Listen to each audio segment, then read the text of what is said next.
Hi, learners. This is Speak and Flow English Podcast, your English learning buddy. Here, we mix conversation practice, real vocabulary, and motivation to help you learn faster and stay inspired. Let's get started. Welcome to the deep dive. We take a whole stack of sources and, well, we dig through them to pull out the absolute best bits of insight just for you.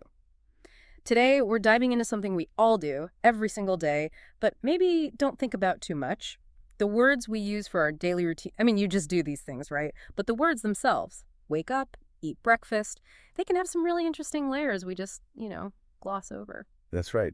And it's fascinating because these words aren't just labels. They often carry cultural weight, history, a lot packed into simple terms. Exactly. So our deep dive today, it's looking at daily routine English vocabulary, but not just definitions. We've got some great source material, almost like a shortcut, not just for speaking English better, but for really getting the richness in these everyday words. Our mission to pull out insights that might actually change how you think about and talk about your own day. And mastering these isn't just about vocab lists. It's really about understanding how English speakers often frame their day, their existence almost. These basic words, they're like the skeleton key. They give you a framework for describing your life and for understanding others too. It's the hidden structure. Okay, let's jump in then. We should probably follow the day, right? Start at the beginning, so the very first moment. The alarm rings, maybe, and you wake up. Simple enough. Stop sleeping. But our sources point out something interesting in English. We say, wake up for your brain switching on, and then get up for actually climbing out of bed. Lots of languages just have one word. Yeah, that is interesting, that split. Wake up, get up. It sort of suggests a focus on that mental shift first, doesn't it? Like consciousness comes back before the physical action, almost prioritizing the mind waking up, then the body follows. It's a tiny detail, but it says something. Right. Okay, so you've woken up, maybe still a bit fuzzy, and then often people brush. Again, seems basic. Clean your teeth. But the word brush, we use it elsewhere too, right? Brush hair, brush off dirt, an artist's brush. Is there a connection there? Oh, absolutely. The core idea of brush seems to be that kind of rhythmic, sweeping action across the surface. Doesn't matter if it's cleaning or painting or tidying. It links to this idea of care, of presentation. And, toothbrushes are pretty modern, historically speaking. People used twigs, cloth. So the word brush here has adapted with the tool. Okay, so from that specific thing, brushing, a lot of us move to the shower, wash your body with water. But showering, it feels like more than just getting clean sometimes, doesn't it? How has that changed, and what does it sort of represent? Well, the private shower is definitely a modern thing compared to, say, communal baths way back. That reflects bigger shifts towards privacy, maybe efficiency too. And psychologically, it's often like drawing a line, washing off sleep to start the day, or washing off the day's stress in the evening. It's a little ritual, a moment alone. A ritual, I like that. Okay, so clean, maybe feeling more awake. Then, energy. Breakfast. Sources say first meal of the day. Simple. But here's where it gets really interesting for me. The word itself. Breakfast. Breaking the fast. That's old, right? What's that tell? Oh, that's a great catch.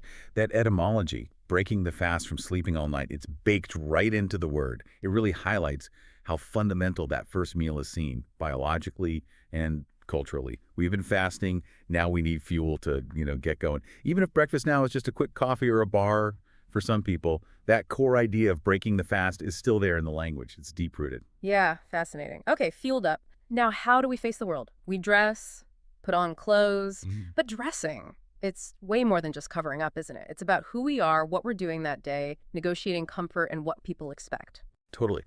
Dress has a lot of psychological stuff attached. It's how we present ourselves, right? It's nonverbal communication. Think about dressing for success or power dressing. It marks that shift from your private space, home, to the public world, work, school, whatever. The clothes we pick can genuinely affect how we feel, our confidence, and definitely how others see us. It's like defining your public self for the day. Right. Setting the stage for heading out. So we've done the personal prep. Now we step outside. And for many, many people, that means the commute. Travel from home to work or school seems practical, but this whole idea of commuting, it really shapes modern life, doesn't it? Oh, massively. The commute as a concept is pretty tied to industrialization, cities growing, people living further from where they work. It's more than just travel time. It's this daily transition, sometimes stressful, sometimes maybe a bit of quiet time. And think of the impact rush hour, commuter belts, all the roads and trains built around it. It defines a huge chunk of the day for so many people globally. It really raises questions about urban design and well-being, too. Yeah, it really does. And at the end of that journey, for a lot of us, is work. To do your job. Hmm. Seems straightforward, but the meaning of work itself, it feels like it's constantly changing, especially now. What does this word capture today? That's a huge topic, work. It used to mean mostly physical labor, right? Now, for so many, it's knowledge work, creative stuff, service industries. And then you have the gig economy, remote work. All these things are pushing at the old definition. So work isn't just the task. It's about purpose, contribution, identity, money. It's central to how we structure our days and, fit into society. And somewhere in that work structure, there's usually a pause. Lunch. A meal in the middle of the day. Again, seems simple, but lunch. Oh. It can be quite significant socially, culturally, can't it? Oh, definitely. The lunch break itself is kind of a product of needing to keep workers going during long industrial shifts. But how we do lunch varies so much. Quick sandwich at the desk, big family meal with a siesta, business meeting. It's a marker in the day. A chance to recharge, maybe socialize, maybe just step away. How a culture treats lunch tells you a lot about its views on work and rest. Right. It's more than just food. Okay, so the main part of the work or school day might be wrapping up. We're heading towards evening. And that often brings us to dinner, the evening meal. Again, just food. Or does dinner carry something more, like connection? I think it often does, yeah. Dinner feels like the most social meal for many people. It's linked to family time, seeing friends, hosting people. That phrase, breaking bread together, really captures that sense of community. And dinner times have shifted over history, too, getting later with better lighting and longer work patterns. It's a cultural signal, often marking the shift from the day's demands to evening relaxation, sharing stories. Yeah, the main event meal, maybe. And then finally, completing the whole cycle, sleep, to rest at night. But we know sleep is so much more than just rest, don't we? It's biologically crucial, psychologically, that it underpins everything. Absolutely. It's the ultimate reset button. And the science behind it is incredible. All the different stages, how it helps memory, emotions, physical healing. Cultures even treat sleep differently, siestas, prioritizing long nights. And we use sleep metaphorically too, right? Sleep on it. It really emphasizes that cyclical pattern of our lives. Yeah. We need that time switched off to make the next wake up actually work. Okay, wow. So let's quickly run through those 10 again. Wake up, brush, shower, breakfast, dress, commute, work, lunch, dinner, sleep. But like we said, this wasn't just a vocab list. We've kind of peeled back the layers on these everyday words, haven't we? Found the stories inside. Exactly. These aren't just random words. They hold bits of history, culture, psychology. They build the basic story of a human day, that cycle from waking to sleeping. Understanding that deeper level.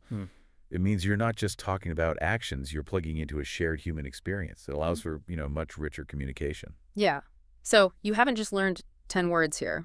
Hopefully you've gained a real sense of how language reflects the actual rhythm of our lives. These words are your tools, basically, for telling your own story, describing your day, your habits, but maybe now with a bit more appreciation for what they signify. Go use them.